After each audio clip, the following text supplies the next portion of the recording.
Hi, my name is Bethany, and today I want to talk about autism self-diagnosis. This can be quite a touchy subject, and I know some people who have been asked this question and have definitely avoided answering it because of this. Let me start by saying this. If you have the means to pursue a diagnosis, I highly recommend you do so if you suspect that you may have autism spectrum disorder.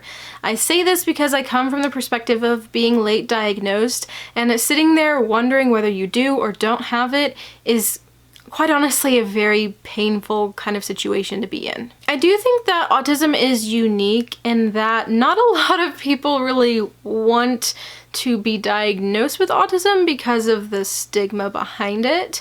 I know that before I really understood much about autism, the first time that someone suggested that I might have autism, I kind of flinched and thought, oh, I'm not like that, because I had that kind of perspective that the general public seems to have here in the US about autism, and maybe that is a result of the kind of narrative that, groups like Autism Speaks have pushed. I'm not 100% on that, but just that idea that anyone who's on the spectrum has to be very low functioning, has to be like level 3 ASD, and so it's kind of, it just is very stigmatized, and so a lot of people don't really jump to want that kind of diagnosis. Now, while I guess some people might find autism cool because the media seems to portray autistic people as also being savants and quirky, I just don't see this being a big trend for people to want to be autistic. So I really think that, at least in the US, the notion that you have to be severely autistic to be autistic,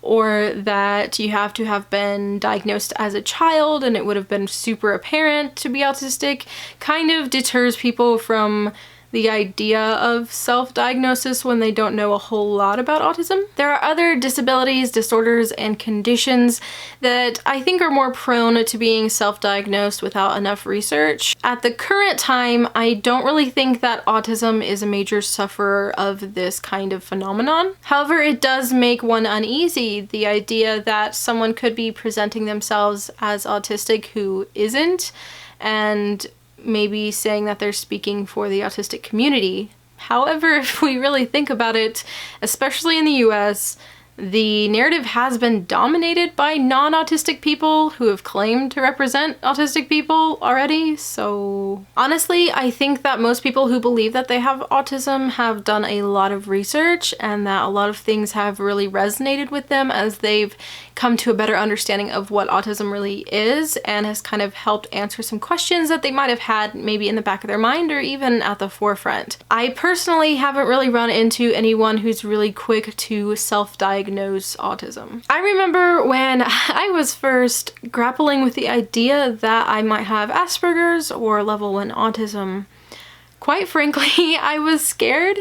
I researched everything I could. I looked into how Asperger's or autism presents in females, how it doesn't have to be like level 3 autism to be autism, and stuff like that, but a lot of times I'd kind of shy away from it a little bit because I was scared about the idea of having autism, just because it's autism and it has that stigma behind it and that lack of understanding. And when everything finally began to click for me and to fall into place, it was like I had found these answers, but they were so fragile. And they were fragile because it didn't come from the mouth of a medical professional. It was my research. It was me resonating with this information and feeling like I'd finally found that piece.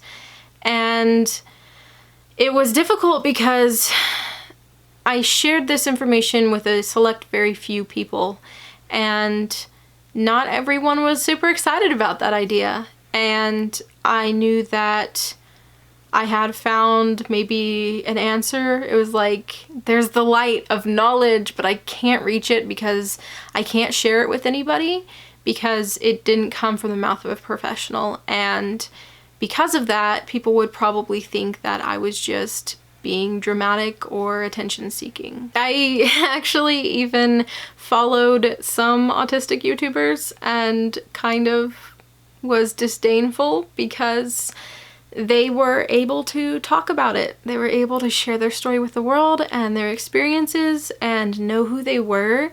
And I couldn't. I had to live with probablys and possiblys and maybes. And I would even comment on their videos and be like, you know, I think I have autism, or I think I have Asperger's, and I do X, Y, and Z. Do you do this? And, you know, they wouldn't heart my comment, or they wouldn't respond, and I would take that as it was purposeful, and I felt like, you know, I was being rejected by this community that might be mine, but I might never be able to connect with it because I didn't count. And in my area, it was pretty difficult to find someone, at least through the resources that I had at the time, to see someone about the possibility of an autism diagnosis as an adult. Now that I've connected more with my community, at least like online, I've found that there are better resources than I knew of, but I did everything that I knew to do to be able to find someone to help me. I couldn't ever bring myself to outright say I had autism or Asperger's without following up and letting them know that I thought I had, or I was self-diagnosed.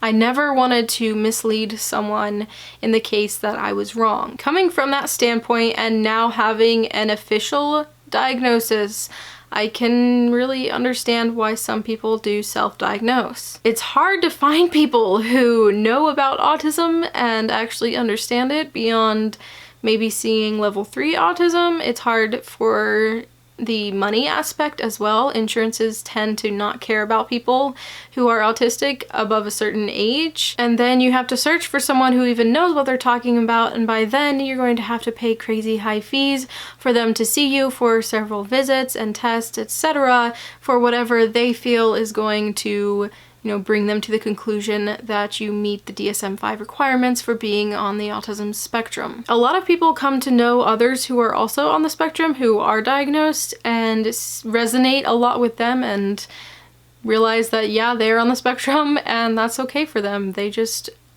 are satisfied with being self-diagnosed and understanding themselves. So I do believe that in most cases, self-diagnosis of autism is valid. Now, I don't tend to think that most situations self-diagnosis is a good idea or that it's valid, but I do think that currently, autism is in a unique kind of situation. However, over time, if the situation and circumstances around autism, the understanding, the accessibility to diagnosis, etc. change, then my viewpoint and opinion might change as well.